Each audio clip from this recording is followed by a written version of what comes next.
ఒకరోజు ఒక పక్షి ఒక తేనెటీగను పిలిచి ఈ విధంగా అడిగిందంట.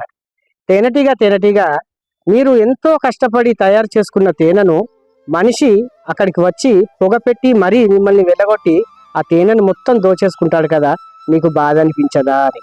అప్పుడు ఆ తేనెటీగ ఆ పక్షితో ఇలా అందంట, పక్షిరాజా, ఆ మనిషి మేము తయారు చేసిన తేనెను మాత్రమే దొంగలించగలడు, కానీ మా లోపల ఉన్న తేనెను తయారు చేసే కళను దొంగలించలేడు కదా అందంట. కాబట్టి మిత్రులారా, జీవితం క్షణికం, కళ శాశ్వతం అంటారు. కాబట్టి మన లోపల ఉన్న తెలివిని, మన జ్ఞానాన్ని, మన లోపల తాగి ఉన్న కళని ఎవరూ దొంగలించలేరు.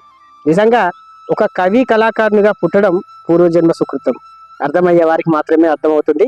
అర్థమైన వాళ్ళ జీవితం సుఖమయం అవుతుంది. అర్థం కాని వాళ్ళ జీవితం అస్తవ్యస్తం అవుతుంది. మీలో ఒక్కడు మీ దూడపాక శ్రీధర్.